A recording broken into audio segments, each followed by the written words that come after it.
여보세요? 박희진입니다.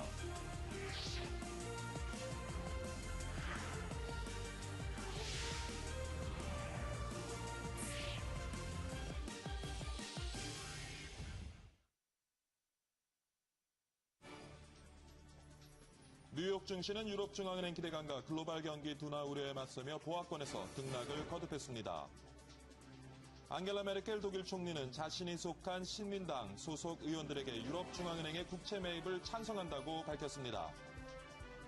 북한의 기업의 이윤 추구를 보장하고 근로자들에게는 차등임금제를 적용하는 등의 점진적 경제개혁에 착수한 것으로 알려졌습니다. 경기 침체에 기업들이 구조조정을 강행하면서 채용문까지 걸어잠고 인력시장의 불안감이 감돌고 있습니다. 우리나라의 국가 경쟁력이 작년보다 5단계 상승해 세계 19위에 올랐습니다. 경제 성장률 둔화와 재정지출 증가에 따라 정부가 흑자재정 실험 목표를 2년 늦춰잡았습니다.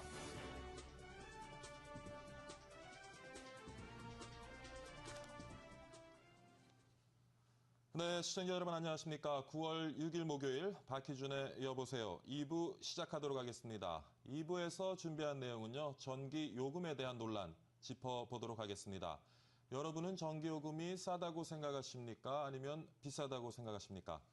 안 그래도 지난 여름 전기 사용량이 크게 늘면서 이번 달 청구되는 요금 아마 엄청날 것이다 라는 소식들 다들 접하셨을 겁니다. 가정용 요금에 적용되는 누진세가 그 원인이라고 보는데요. 더더욱 우리 어려운 가정경제 더 어렵지 않을까 걱정이 되고요. 자, 그런데 누진세 폭탄을 계기로 이제 전기 요금제 현실화에 대한 논란이 다시 벌어지고 있는 것 같습니다. 경영 적자를 이유로 요금 인상안을 주장하는 한전, 그리고 요금 현실화를 위해서 요금을 올리는 것이 능사는 아니다. 터무니없이 낮게 책정된 산업용 전기요금제부터 제대로 갖춰라. 30년 전 수출 진작을 위해서 도입된 제도를 유지하는 것이 근본적으로 무리수를 두는 것이다 등 여러 가지 얘기가 지금 나오고 있습니다. 이 내용 잠시 후에 짚어보도록 하겠습니다. 자, 먼저 지난밤에 들어온 소식부터 전해드리죠. 첫 번째 소식입니다. 뉴욕 증시와 유럽 증시 어떻게 마감됐는지 살펴보도록 하겠습니다. 최은진 기자. 네, 뉴욕 증시는 유럽 중앙은행의 통화정책 회의를 앞두고 관망 장세가 이어졌습니다. 우량주 중심의 다우지수는 0.09% 오른 13,047.48에, 대형주 중심의 S&P 500 지수는 0.11% 하락한 1,430.44에 장을 마쳤습니다. 기술주 중심의 나스닥 지수는 0.19% 내린 3,069.27로 마무리했습니다. 투자자들의 관심은 온통 ECB 국채 매입에 쏠려 있었습니다. 유럽과 미국에서 노동 생산성 등 일부 지표가 발표됐지만 크게 신경을 쓰지 않는 모습이었습니다. 이날 블룸버그가 발표한 뉴스가 투자자들의 주목을 받았는데요. 바로 ECB가 한도를 두지 않는 국채 매입을 검토 중이라는 내용이었습니다. 그러나 결과가 나올 때까지는 알 수 없다는 신중론도 적지 않아 시장은 뚜렷한 방향을 잡지 못했습니다. 글로벌 경기 회생이 여전히 불투명하다는 것도 시장 견인을 어렵게 만들었습니다. 미국의 제조업 지표는 3개월간 경기 기준선을 밑돌면서 시장의 불안감이 증폭됐습니다. 또 상대적으로 글로벌 경기 침체 타격을 덜 받았던 호주 역시 2분기 경제 성장률이 둔화될 것이라고 하고 중국의 경기 부양책도 당분간은 나오지 않을 전망이기 때문에 시장은 현재 불안감에 쌓여 있습니다. 마찬가지 이유로 유럽의 주요 증시도 대부분 보합권으로 마무리됐습니다. 독일은 0.46%, 프랑스 카크 지수는 0.2% 오름세로 마쳤습니다. 반면 영국은 0.02% 하락한 5,643.71로 마감했습니다. 범유럽 지수인 스톡스 유럽 600 지수는 많은 등락을 거듭하다 0.1% 상승한 265.56으로 마쳤고 스페인과 이탈리아도 0.41%, 0.13% 상승했습니다. 현지 시간으로 6일 있을 ECB의 국채 매입 여부가 결정되면 시장에 큰 방향을 일으킬 것으로 보고 투자자들은 일단 투자를 유보하는 상황이었습니다. 또 이날 발표된 유로존의 8월 서비스업 구매 관리자 지수는 47.2로 전월의 47.9보다 떨어졌습니다. 이는 전문가 예상치인 47.5에도 못 미쳤다는 것으로 유럽 지역의 경기는 여전히 침체에서 벗어나지 못한 것으로 해석하고 있습니다. 미국과 유럽 시장의 특징주로는 페이스북, 노키아, 그리고 BP 아모코 등의 종목이 있었는데 페이스북의 최고 경영자인 마크 저커버그가 주식을 팔지 않겠다고 선언해 모처럼 4.8% 급등했습니다. 반면 마이크로소프트와 합작으로 새로운 스마트폰을 선보인 노키아는 투자자들의 기대를 만족시키지 못해 16%나 급락했습니다. 영국의 BP 아모코라는 에너지 기업은 2년여 전에 일어났던 원유 유출 사고를 놓고 미국 측과 또다시 갈등을 일으키고 있는데 이에 따라서 3%가량 하락했습니다.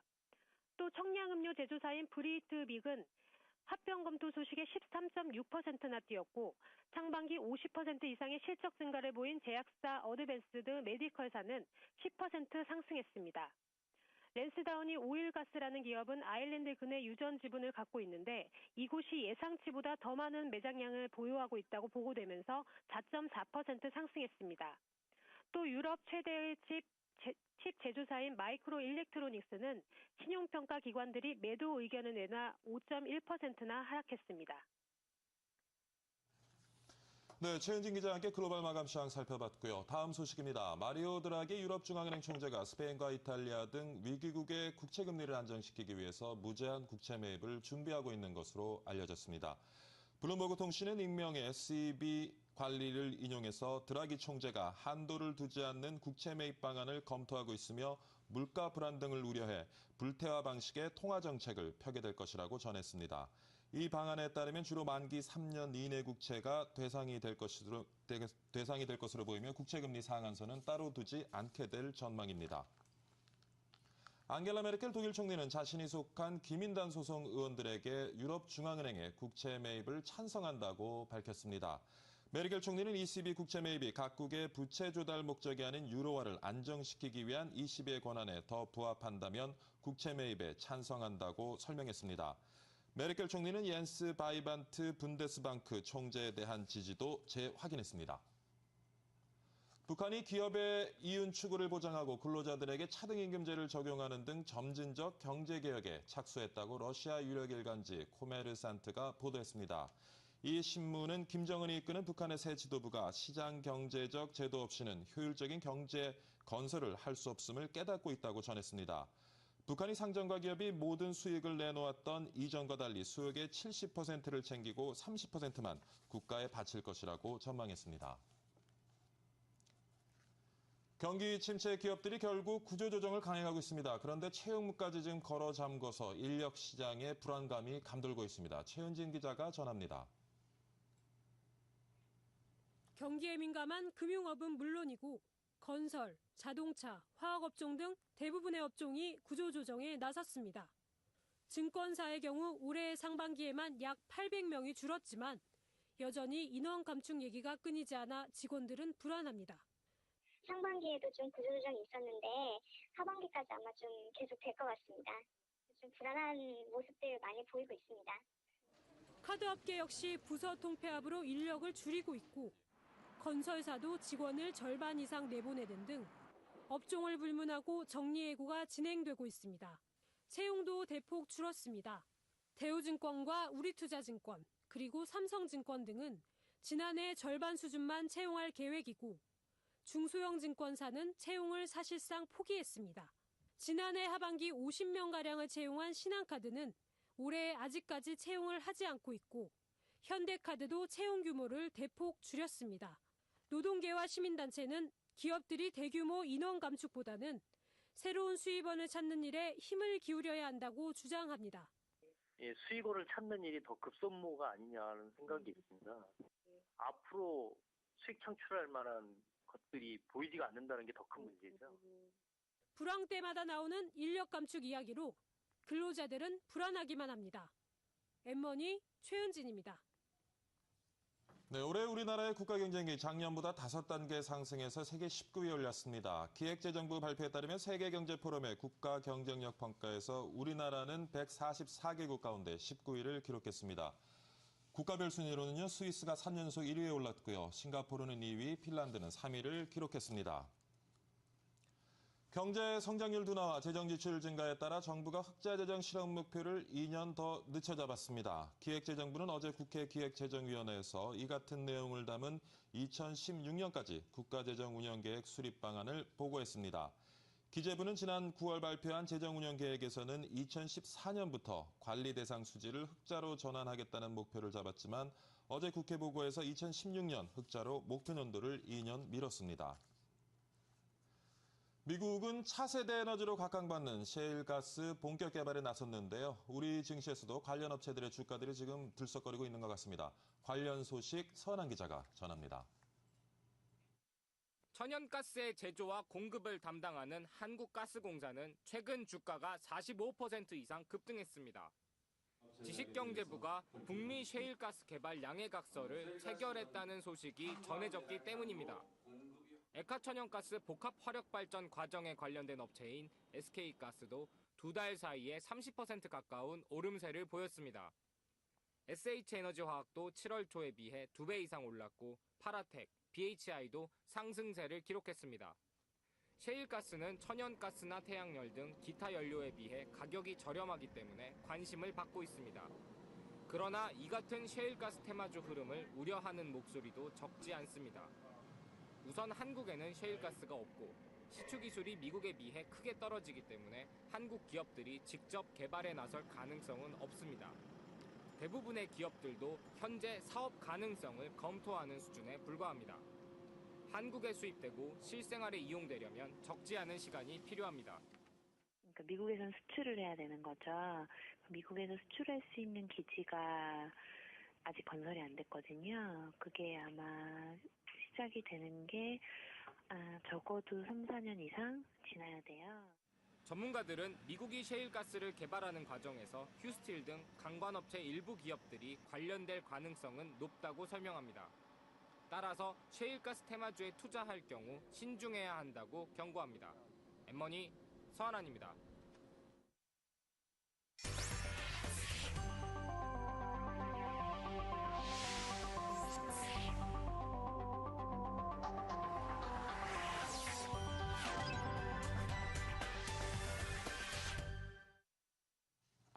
네, 그동안 전기요금 현실화를 주장하면서요. 한전에서는 꾸준히 요금 인상을 요구해왔고요. 결과적으로 올해만 해도 지금 2번의 요금 인상이 있었습니다. 하지만 아직도 더 올라야 한다라는 논란이 계속되고 있죠. 반면에 요금 현실화의 답이 주택용 요금 인상이 아니다라는 반대 의견도 만만치 않은 것 같습니다. 여러분은 어떻게 생각을 하시는지요? 오늘 이 내용에 대해서 전문가들과 말씀 나눠보도록 하겠습니다. 먼저 한국전력 부산본부 요금관리팀의 배상달 팀장 전화 연결돼 있습니다. 안녕하십니까, 팀장님? 예, 안녕하세요. 예. 아이고, 이른 아침에 연결 감사드립니다. 예. 예. 한전의 경영적자, 전기 수준난 등의 문제가 지금 오랫동안 지적이 돼 왔고요. 지금 어느 정도 심각한 수준에 있습니까? 예, 현재 워낙 한 4년 정도 계속 누적되어 오다 보니까 예. 지금 한 8조 정도 이렇게 좀 적자가 되고 있고 올해 금년에도 지금 현재 8월 달에 지난 한 4.9% 전기 요금 인상이 됐습니다만은 예. 그래도 지금 한 2조 예, 지금 뭐 4년간 이제 적자가 나고 있다고 했는데 최근 와서 적자 폭이 더 지금 늘어나고 있는 실정인가요? 예, 그렇습니다. 점점 요즘 연료비 유가는 올라가고 이런 모양이다 보니까 적자 폭이 자꾸 커지고 있습니다. 지금 유가 상승을 이제 그 원인으로 꼽으셨는데 그 이외에도 지금 적자 폭이 계속 늘어나고 있는 원인 어떤 것들이 좀 있을 수 있을지요?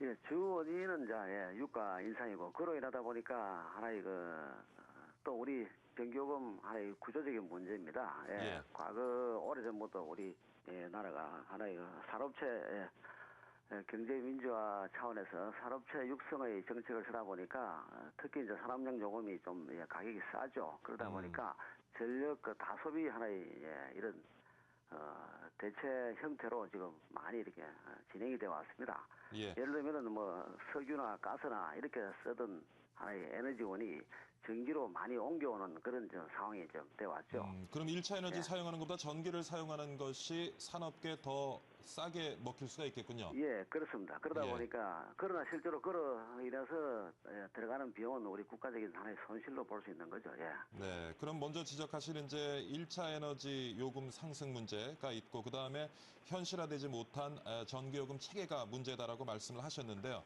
예. 그럼 지금 뭐 전기 요금의 인상에 대해서는 기본적으로 찬성하시는 입장이시죠? 예, 그렇습니다. 예. 네, 얼마나 인상되어야 된다고 보시는지요? 현재 지금 참고로 지금 금년 8월 3일 날 4.9% 예, 전국적으로 인상이 됐습니다만은 아직도 원가 수준을 맞추려 그러면은 약 한 10% 이상은 더 인상을 해야 지금 예, 원가 수준에 맞출 수 있다고 좀 생각이 됩니다. 네, 지금 10% 이상의 전기요금 인상을 제시를 하셨는데, 예. 그거 뭐 지금 요금 체계를 가지고 좀 구체적으로 대답해 주시죠. 뭐 산업용이 있고 주택용이 있고요.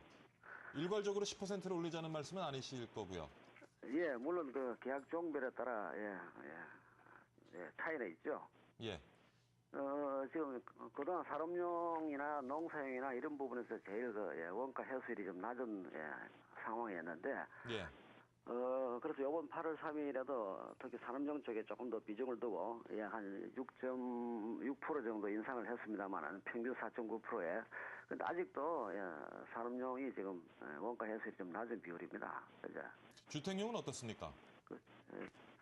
주택용도 물론 다 낮죠. 전체적으로 지금 뭐 한 90% 수준이니까요. 요거 예. 원가 해수율이. 예, 그러니까 지금 종별 차이는 있습니다만은 전체적으로 워낙 원가 해수율이 좀 낮은 입장이고 산업용이나 농사용이나 뭐 이런 부분은 더 좀 올라가야 되고 주택용 일반용도 마찬가지로 지금 혹은 인상이 돼야 될 여지가 좀 많이 있습니다. 예, 주택용, 산업용, 농업용 모두 현실화되지 못했다라고 말씀을 하셨는데요. 예. 그 차이를 좀 한번 짚어주시죠. 예. 잠깐만요. 예, 뭐 천천히 찾으십시오. 네. 예, 숫자를 우리가 다 머릿속에 넣고 있지는 않으니까요. 예. 그렇습니다. 준비되셨나요? 그 차이, 아니, 그렇게, 차이라는 거는 예. 지금, 우리나라 전기요금 체계가 워낙, 사실은, 복잡합니다. 예. 워낙 복잡하다 보니까, 예, 지금 요번에도 참고로 예를 듭니다. 요 8월 3일 날 인상됐을 때도 주택용은 2.7% 올랐고, 이제 일반용이 한 4.4%, 예, 교육용도 있습니다. 한 3%, 예, 산업용이 한 6%, 예, 기타 이제 농사용 3% 등등 이렇게 해서 평균에 4.9%인데 예. 제가 이제 지금 예. 말씀하신 부분은 이제 지난번에 인상됐던 그 비율을 얘기하신 거고요. 제가 예. 여쭤봤던 것은 지금 원가에 비해서 현실화되어 있지 못하다고 말씀을 하셨기 때문에 얼마만큼 현실화되지 못한 그 정도를 산업용하고 주택용하고 좀 구분해서 말씀을 해 주십사 하고 질문을 드렸었습니다. 알겠습니다. 아무래도 주택용보다는 산업용이 더 많이 현실화되지 못했다고 보시는 거죠? 그렇습니다. 예. 근데 지금 그렇다면 요금을 현실화시키면 지금 한전이 당면한 어떤 경영적자 문제 해소가 될 것이냐?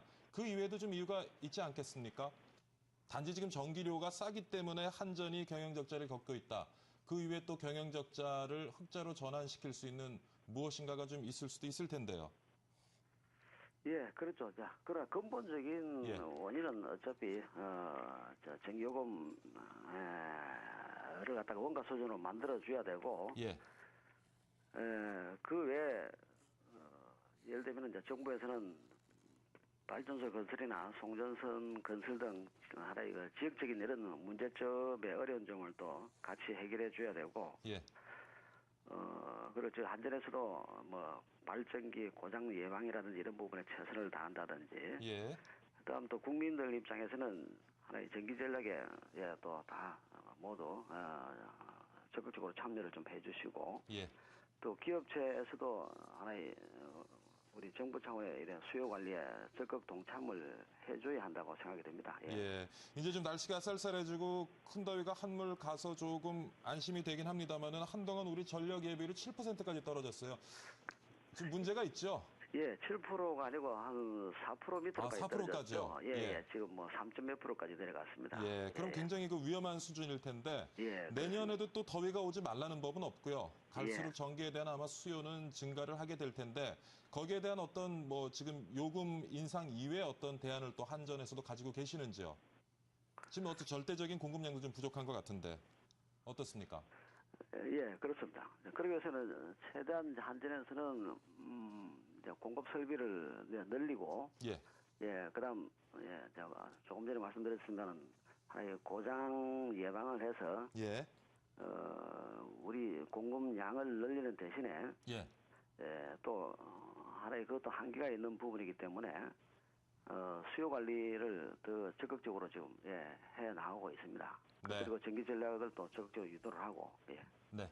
아무래도 뭐 공급량을 늘리는 것도 중요하지만 또 효율적으로 시스템을 운영해서 손실되는 부분을 막아야 되겠다는 말씀을 하신 것 같고요. 예. 팀장님, 오늘 이른 시간에 전화 연결해 주셔서 감사하고요. 예. 예, 제가 뭐 너무 그 숫자를 물어봐서 아마 기억 못해 좀 당황하신 것 같은데 아무쪼록 감사드립니다. 예, 고맙습니다. 네. 예. 요금 인상해야 된다. 물론 이제 인상 비율은 틀리겠죠. 아무래도 산업용하고 주택용은 틀리겠지만 전반적인 요금 현실화는 필요하다는 것이 그 한전의 입장이고요. 이와는 조금 또 다른 의견을 가진 분이 계셔서 말씀 나눠보도록 하겠습니다. YMCA 시민중개실에요. 한석현 팀장님 전화 연결했습니다. 안녕하십니까, 팀장님? 예, 안녕하세요. 네. 지금 뭐 곧 전기료 폭탄이 터질 것이다. 어제 아마 뉴스 신문에서 많이 이제 보도가 되고 얘기가 됐는데요. 예. 그 이유가 바로 누진세 제도 때문이다라는 예. 이제 불만의 소리들이 있는데 이 부분 좀 한번 살펴보시죠. 예, 뭐 이 전기요금 누진제라는 게 전기 사용량에 따라서 전기요금 단가를 높이는 제도거든요. 예. 그 현행 전기요금은 전기를 사용하는 용도에 따라서 이제 주택용, 일반용, 교육용, 산업용으로 이렇게 구분이 되어 있습니다. 예. 이 누진제 자체가 이제 1974년 석유 파동 이후에 전기 사용량을 줄이는데 이제 초점이 맞춰져서 좀 도입이 되다 보니까요. 이 주택용 전기요금에만 도입이 되어 있습니다, 지금. 예. 그래서 일반 가정용 전기요금은 기본 요금과 사용량 요금이 각각 6단계로 나눠져 있고요. 예.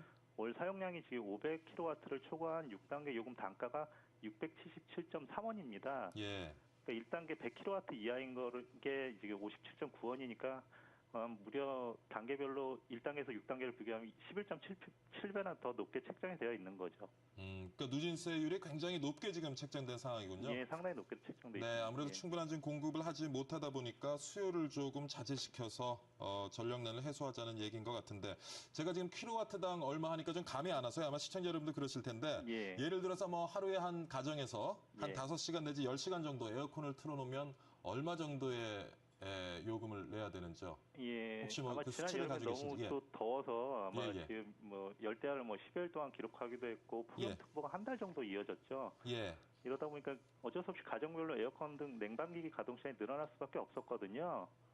그 지난해 전국 가정의 월 평균 전기 사용량이 242kW 정도였습니다.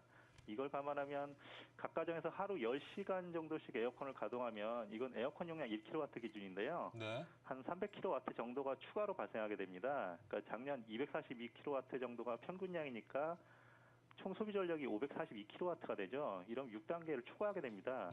이럴 경우 전기요금이 보통 한 3만 원, 242kW 때 3만 원 나오던 게 월 16만 원 정도로 한 5배 이상 높아지는 결과가 나타나게 되죠.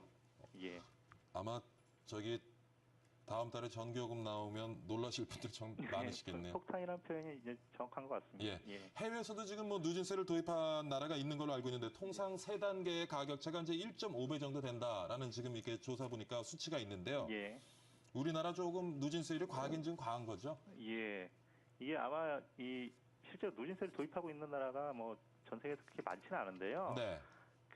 어떤 나라들이 도입을 하고 있는지요? 뭐 대만이라든가 지금 중국 같은 경우도 산업화가 엄청나게 진행되고 있지만 지금 누진제는 도입하지 않고 있거든요. 네. 예, 그러니까 대만이 우리나라랑 좀 비슷한 경우고요. 그 실제로 누진제를 도입하고 있는 다른 나라들의 누진 단계는 3단계 내외 정도입니다.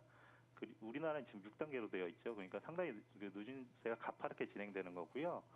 그 최고 최저 요금 배율이 2배를 넘지 않도록 보통 설계를 하고 있습니다.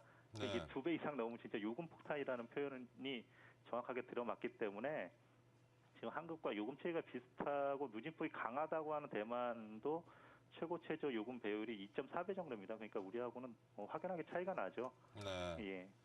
지금 뭐 사실 전기요금이 현실화되어 있지 않다는 것에 대해서는 아마 사회가 어느 정도 동감을 하는 것 같아요. 근데 이제 문제는 가정용보다 이제 산업용 전기요금이 단가도 싸고요. 그다음 누진세율도 지금 적용되지 않기 때문에 똑같이 뭐 사업장에서 에어컨을 펑펑 틀어도 그런 공장이나 영업점은 이제 전기요금 폭탄을 맞지 않을 것이다 하는 데 대한 서민들의 어떤 불만의 시각이 있는데요. 형평성에 좀 문제가 있을 수 있는지요? 예, 지금의 전기요금 체계 자체가 심각한 형평성 문제를 내포하고 있고요. 이게 지금 오래된 제도를 계속 누진 단계만 예. 이게 제한적으로 이제 바꾸다 보니까 산업용이나 일반용 등 주로 대기업에서 사용하는 전기요금은 단가도 싸고 이제 누진제 적용을 받지 않고 있거든요. 예. 그러다 보니까 전기를 싼 값에 펑펑 쓰도록 국가에서 좀 구조적으로 배려를 해주고 있는 거죠. 예. 여기에다가 절전하면 또 인센티브까지 제공하는 실정입니다. 이에 비해서 일반 가정은 이제 전기 사용량이 일정 시점을 넘으면 벌금처럼 이제 과도하게 징수가 되는 징벌적 구조로 지금 누진제가 적용이 되고 있어서 문제가 아주 많죠. 근데 말이죠. 경제계에서는 정부가 우리 산업용 전기요금이 저렴하다고는 하지만 예. 지금 정부에서 발표한 거 보니까 주택용 대비 산업용 전기요금은 오히려 경쟁국보다 좀 비싼 실정이다. 예. 라고 주장을 하고 있는데 근데 이게 어떻게 같은 자료를 발표하는 그 관점에 따라서 이렇게 다른 해석이 가능한지 모르겠는데 이 부분은 어떻게 생각하시는지요? 일단 뭐 산업계가 좀 물귀신 작전을 쓰고 있는 것 같은데요. 물귀신 작전이요? 예. 결국 또 가정용 전기요금까지 지난 8월 초에 2.7%나 인상이 됐습니다. 원래 이제 가정용 요금 인상에 대해서는 이제 정부에서 고려를 안 한다고 했는데 결국 이런 내용들이 뭐 계속 언론에 발표되다 보니까 마치 이제 그 전기요금을 현실화해야 되는 거는 모든 전기요금을 다 올려야 되는 것처럼 예. 이렇게 얘기가 되고 있거든요. 이제 정부가 산업용 전기요금 인상률을 대폭 낮추면서 또 그 부담을 또다시 일반 국민들에게 전가한 꼴이 됐기 때문에 실제로 지난 수십 년간 국민들이 가정용 전기를 이제 비싸게 사용한 측면이 있거든요. 그렇게 해서 이제 기업들이 산업용 전기를 값싸게 사용해 온 거고요. 이걸 저희가 교차 보조라고 하는데 이렇게 교차 보조해준 금액이 10조 원에 달하는 걸로 지금 추산이 되고 있습니다. 지난 수십 년간 이제 전기요금 체계를 봤을 때 가정용 전기요금 인상은 대단히 부적절한 거죠.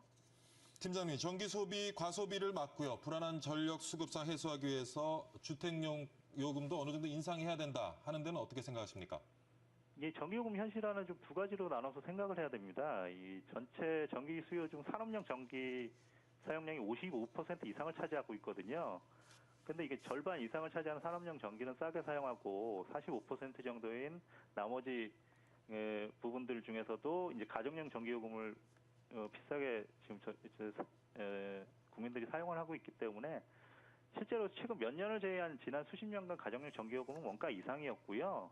원가 이하인 산업용 전기요금 손실분을 아까 말씀드렸듯이 교차 보조해 왔기 때문에 전기요금 현실화 이 부분에 좀 집중을 해야 됩니다. 지금이라도 좀 부당하게 교차 보조해왔던 그 지금 수천억 원씩 할인해주고 있는 대기업들에 대한 전기요금 혜택부터 하루빨리 없애야 하겠죠. 네. 예. 물론 이제 산업용 전기요금을 더 올려야 되겠지만 주택용 요금도 어느 정도 올리는 것에 찬성하시는 거죠? 그 비율에 이제 지금 말씀하시는 거고요. 전기요금을 가정용 전기요금을 올려야 된다는 게 아니라 누진제도를 개선할 필요가 있다는 거죠. 누진제도를 개선할 필요가 있다. 예. 뭐 지금 이런저런 전력 수급 상황 관련해서 문제점이 많이 있습니다만은 근본적인 대책 무엇이라고 생각하는지 마지막으로 좀 얘기를 해주시죠. 예, 한전은 이제 지난해 이미 2번이나 전기요금을 올렸었는데요. 예. 작년 8월과 12월에 인상폭을 합치면 10%에 가깝습니다. 이제 그러고도 3조 3천억 원의 단기 손실을 봤는데요. 한전이 미국과 같은 민영 기업에서는 벌써 생존의 위협이 도달했을 겁니다. 아마 그 단순하게 매년 전기료만 인상한다고 해서 이제 한전의 구조적인 문제까지 해결되는 것은 아니고요. 앞서 말씀드렸듯이 일반 산업용 전기요금 현실화로 이제 당면한 전력난과 원가 보전 문제를 해결할 필요가 있겠고요. 그다음에 한전의 경영 문제라든가 전력산업 구조 개편이나 뭐 원자력에 지나친 의존도 등 이제 전반적인 구조적 문제에 대한 좀 진단과 논의를 진행하면서 대책을 찾아 나가야 할 것 같습니다. 네, 오늘 말씀 잘 들었습니다. 이른 시간에 전화 연결 감사드립니다, 팀장님. 예, 감사합니다. 네, YMCA 시민중개실 한석현 팀장과 함께요. 전기요금 폭탄 부른 누진세에 관해서 자세히 한번 살펴봤습니다. 뉴욕 증시는 유럽중앙은행 기대감과 글로벌 경기 둔화 우려가 맞서며 보합권에서 등락을 거듭했습니다. 마리오 드라기 유럽중앙은행 총재가 스페인과 이탈리아 등 위기국의 국채금리를 안정시키기 위해 무제한 국채 매입을 준비하고 있는 것으로 알려졌습니다. 앙겔라 메르켈 독일 총리는 자신이 속한 기민당 소속 의원들에게 유럽중앙은행의 국채 매입을 찬성한다고 밝혔습니다. 올해 우리나라의 국가 경쟁력이 작년보다 5단계 상승해 세계 19위에 올랐습니다. 고품질 음성 통화인 보이스 LTE 음성 서비스의 활성화가 예고되고 있습니다. 제조사들도 보이스 LTE 전용 단말기 출시 계획을 연이어 발표하고 있습니다. 직접 만들어 먹는 DIY 제품이 인기를 끌면서 유통업체들의 마케팅도 다양해지고 있습니다.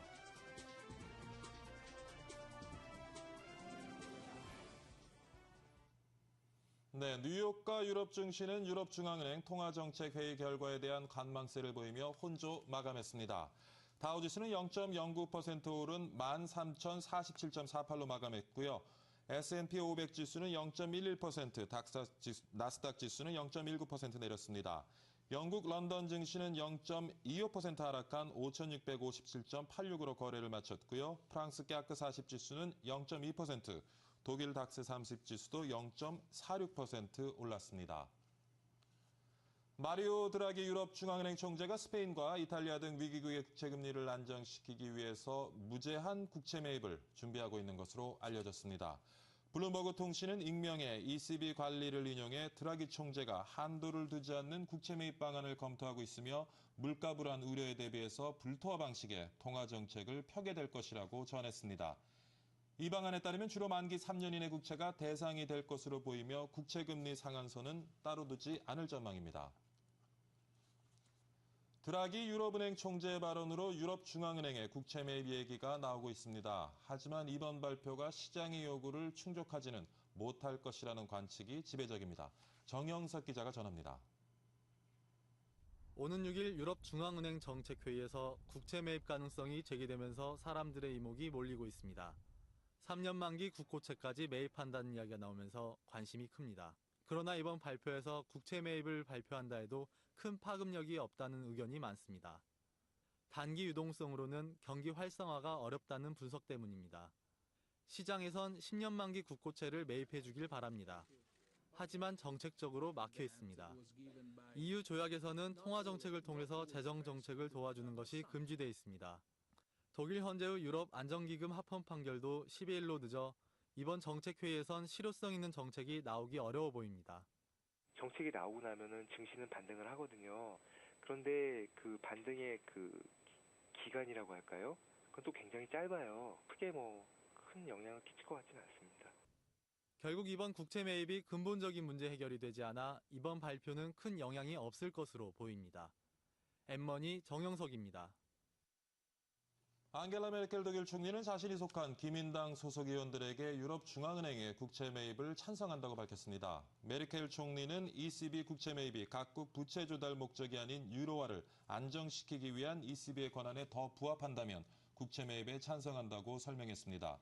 메르켈 총리는 옌스 바이트만 분데스방크 총재에 대한 지지도 재확인했습니다. 북한이 기업의 이윤 추구를 보장하고 근로자들에게 차등 임금제를 적용하는 등의 점진적 경제개혁에 착수했다고 러시아 유력 일간지 코메르산트가 보도했습니다. 이 신문은 김정은이 이끄는 북한의 새 지도부가 시장 경제적 제도 없이는 효율적인 경제를 재건할 수 없음을 깨닫고 있다고 전했습니다.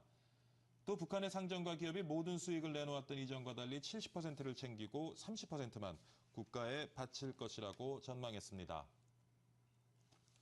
올해 우리나라 국가 경쟁력이 작년보다 5단계 상승해서 세계 19위에 올랐네요. 기획재정부 발표에 따르면 세계 경제 포럼의 국가 경쟁력 평가에서 우리나라는 144개국 가운데 19위를 기록했습니다. 국가별 순위로는요, 스위스가 3년 연속 1위에 올랐고요, 싱가포르는 2위, 핀란드는 3위를 기록했습니다. 경기 침체에 기업들이 결국 구조조정을 지금 강행하고 있습니다. 그런데 채용문까지 걸어 잠궈서 인력 시장엔 불안감이 더욱 가중되고 있는 것 같습니다. 최은인 기자가 전합니다. 경기에 민감한 금융업은 물론이고 건설, 자동차, 화학업종 등 대부분의 업종이 구조조정에 나섰습니다. 증권사의 경우 올해 상반기에만 약 800명이 줄었지만 여전히 인원 감축 얘기가 끊이지 않아 직원들은 불안합니다.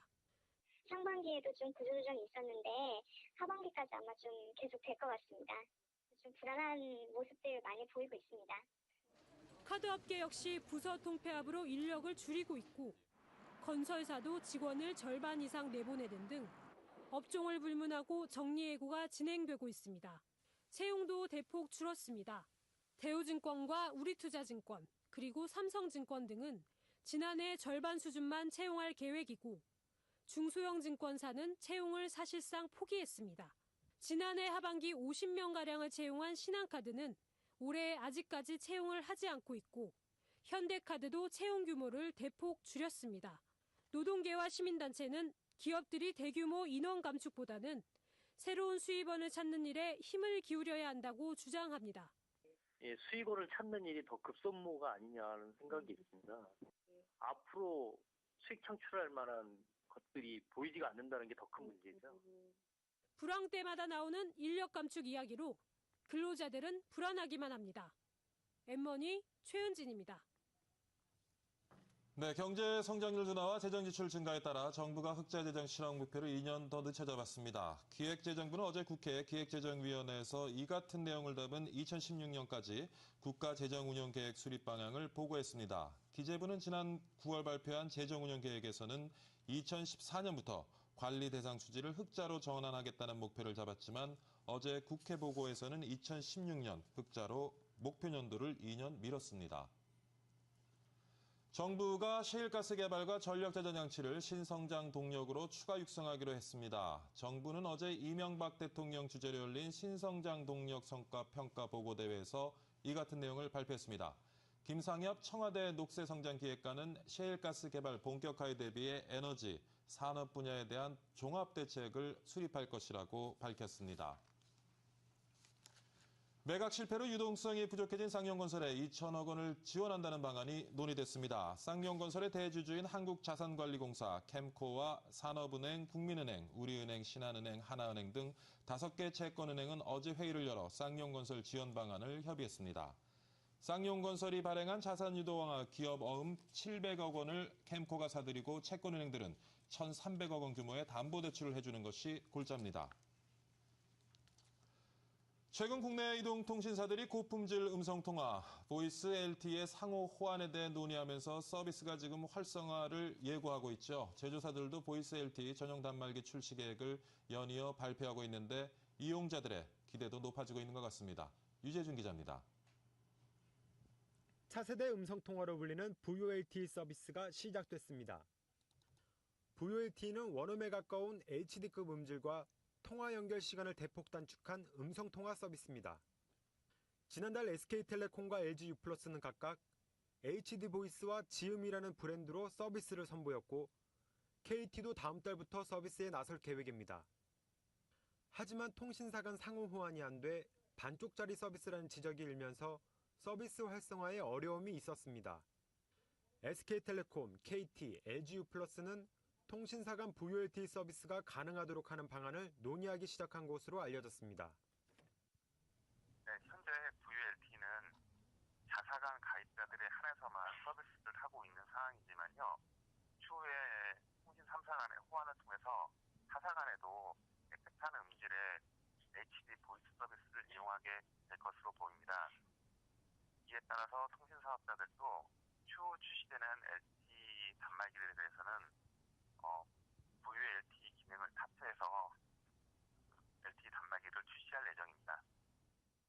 이동통신 3사 간 VoLTE 서비스가 이루어지려면 상호 호환이 가능하도록 타사망 접속료 등 다양한 협의가 이루어져야 합니다. 제조사들도 VoLTE 전용 단말기 출시 계획을 연이어 발표하고 있어 서비스 활성화에 더욱 탄력을 받을 전망입니다. 엠머니 유재준입니다. 네, 노키아와 마이크로소프트는 미국 뉴욕과 핀란드에서 동시에 무선 충전이 가능한 윈도우 8 스마트폰 2종을 공개했습니다. 뉴욕에서 열린 행사에서 노키아의 조 하로우 부사장과 케빈 실즈 선임 부사장은 각각 루미아 920과 루미아 820을 소개했습니다. 하로우 부사장은 무선 충전을 스마트폰 충전 시스템의 혁명이라며 무선 충전소 설치를 위해 버진 애틀랜틱과 커피빈, 티리프 등과 제휴했으며 제휴선을 확대해 나갈 계획이라고 밝혔습니다. 애플의 아이폰 5가 출시되면 첫 주에만 600만 대에서 1000만 대가 판매될 것이라는 전망이 나왔습니다. 미국 투자은행 파이퍼 제프리의 진 문스터 애널리스트는 아이폰 5가 21일부터 판매될 경우 첫 주에 최고 1000만 대가 판매되고 9월로 끝나는 오는 3분기에 최소한 2600만 대가 팔릴 것으로 내다봤습니다. 이는 평균 2200만에서 2300만 대가 판매될 것이라고 보는 월가 애널리스트들의 평균치 전망을 훨씬 웃도는 수치입니다. SK텔레콤과 KT가 9월부터 시행하려고 했던 위약금 제도를 11월 이후로 연기하겠다고 밝혔습니다. 두 통신사는 약정 기간 중 해지하는 가입자에게 할인해준 요금의 일정 부분을 되돌려받는 위약금 제도를 9월부터 실시할 예정입니다. 그러나 시장 위축 우려와 시스템 개발 지연 등으로 2개월 미룰 계획입니다. 국내 완성차 업계가 내수판매 부진에 시달리고 있는 가운데 기아차가 준중형급 K3를 내놓았습니다. 새로 출시될 K3를 국내 다른 준중형차와 한번 비교해봤습니다. 이나연 기자입니다.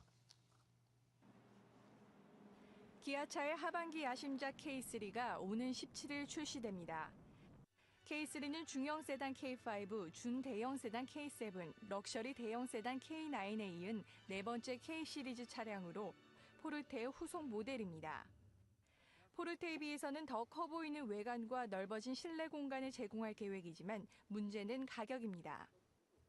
후속 모델이 출시될 때마다 가격이 인상되어 왔기 때문입니다. 가장 신경 쓰이는 게 디자인도 마찬가지지만 연비와 가격이에요. 근데 매번 후속 모델 나올 때마다 가격은 오르는 것 같은데 차가 그렇게 좋아지는지는 잘 모르겠어요. K3 가격은 자동 변속기 기준 1,520만 원에서 1,995만 원대로 나올 예정입니다. 같은 준중형급인 현대차의 2013년형 아반떼가 1,515만 원에서 1,955만 원인 것과 비교하면 다소 높은 수준입니다. 1,538만 원에서 1,978만 원대인 르노 삼성의 뉴 SM3에 비교해서도 높습니다. 여기다 K3는 아반떼와 뉴 SM3의 연비에 미치지 못하는 것으로 나타났습니다.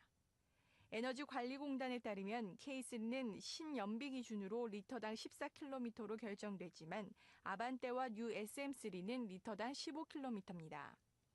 아반떼 MD가 워낙 이제 경쟁력이 있는 차종이기 때문에 좀 차별화를 위해서는 저희가 디자인에서 크게 차별화되기 쉽지 않아 보이고요. 그 옵션에서 저희가 좀 승부를 낼 수밖에 없다. 그 때문에 가격이 조금 이제 인상되는 부분이 있고요. 내수 시장에서 고전하고 있는 기아차에 K3가 활기를 불어넣을 수 있을지 주목됩니다. 엠머니 이나연입니다. 네, 인천국제공항공사는 인천공항 급유시설 민간운영 사업자로 아시아나항공의 자회사인 아스공항이 선정됐다고 밝혔습니다. 이번 입찰에는 아스공항과 함께 대한항공 자회사인 한국공항, 김포공항 급유시설 운영자인 심지 ENC 등 3개 업체가 입찰에 참가했습니다.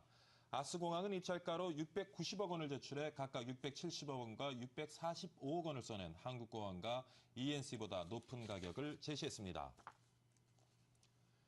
영유아 보육 지원 사업이 지역별 보육 수요를 제대로 반영하지 못하는 등 문제가 많아 개선이 필요하다는 지적이 제기되고 있습니다.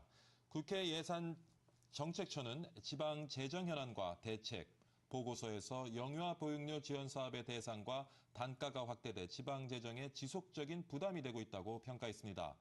영유아 보육료 국비 지원율은 49.4%에 그쳐 예산 부족분은 지방자치단체가 추가 경정 예산을 편성해 조달할 수밖에 없다고 지적했습니다.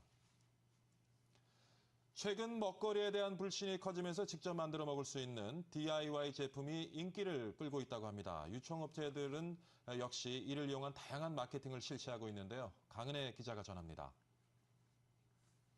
먹는 재미에 만드는 재미까지 직접 만들어 먹을 수 있는 DIY 제품이 인기를 끌고 있습니다. DIY란 손수 만들어 사용하는 제품을 뜻합니다. 기존 완제품보다 값도 싸고 손수 만들어 먹는 안전한 간식이라는 이미지가 더해져 좋은 반응을 얻고 있습니다. 소비자들의 관심이 커지면서 식품업체들의 제품 경쟁도 치열합니다. 브라우니에서부터 쿠키, 아이스크림 등 다양한 제품들이 출시되고 있습니다. 예, 백설 브라우니 믹스는 2011년 7월 출시가 됐고요. 이 브라우니 믹스 출시로 인해서 브라우니 믹스 시장이 1년 만에 140%로 성장하였고 저희 팀에서는 향후 성장 가능성도 아주 긍정적으로 보고 있습니다. 대형 유통업체들 역시 DIY 제품을 활용한 다양한 이벤트를 펼치고 있습니다. 롯데마트와 신세계백화점은 지난 2월 발렌타인데이를 맞아 직접 초콜릿을 만들고 포장할 수 있는 DIY 이벤트를 개최했습니다. 경기 불황에 먹을거리에 대한 불안감이 커지면서 DIY 제품은 제과뿐 아니라 제약과 주류 등 그 영역을 넓혀가고 있습니다. 엠머니 강은혜입니다. 네, 불황으로 소비자들 지갑이 얇아지면서 저가 먹을거리나 상품을 취급하는 가격 파괴 매장들이 크게 늘어나고 있습니다. 경기 침체는 계속되고 물가가 뜨면서 돈을 아끼려는 고객들이 늘고 있기 때문이죠. 1998년 외환위기나 2008년 금융위기 때처럼 이 같은 가격 파괴 매장들이 우후죽순처럼 생겨나는 것을 감안하면 불황이 깊어지고 있는 것으로 해석됩니다. 국제금융센터는 외국계 투자은행들이 국제 곡물 가격 상승과 태풍 피해로 인해 우리나라의 소비자 물가 상승 압력이 커질 것으로 예상했다고 밝혔습니다. 시티그룹은 국제 곡물 가격이 오른 가운데 태풍 피해로 신선 식품 가격이 상승세를 보이고 있고 이번 달 추석 효과까지 겹치면서 물가 상승세가 뚜렷해질 것으로 보인다고 전망했습니다. 스탠다드 차타트는 이번 달 소비자 물가 상승률이 지난해 같은 기간보다 2% 오를 수 있다고 밝혔습니다. 정부가 의사협회와 개원의들의 반대로 난항을 겪고 있는 의사와 환자 간 원격 진료 제도화를 다시 추진하기로 했습니다. 정부는 어제 이명박 대통령 주재로 열린 신성작 동력 성과평가 보고대회에서 이 같은 내용을 담은 고부가 서비스 발전 방향을 발표했습니다. 정부는 의료 취약계층 의료 접근성을 높이고 해외 의료시장 개척을 위한 원격 진료 제도를 위해 오는 12월까지 민간합동 전담팀을 구성해서 운영하기로 했습니다. 네, 자 이제 박희준의 여보세요 1, 2부 마칠 시간이네요. 오늘 방송을 마치니까 문득 떠오르는 말이 있습니다. 작년 여름에 했던 드라마 추적자에서 아마 그 타락한 자본가로 변한 박근영 씨가 한 얘기 같은데요. 20대 초에 사랑했던 여인을 잊기 위해서 술을 마시기 시작했는데 60대가 지난 지금 그 여자 이름은 생각지도 하지 않고 아직도 술만 마시고 있다. 우리 요즘 살면서 우리가 처음에 가졌던 초심 잃고요. 우리 꿈 잃고 그냥 습관적인 타락한 그 탐욕만 우리가 가지고 사는 것이 아닌가 하는 생각이 드네요. 오늘 좀 내려놓으시고요. 편안한 하루 보내시기 바랍니다. 저는 내일 다시 6시 반에 찾아뵙도록 하겠습니다. 시청해 주셔서 감사합니다.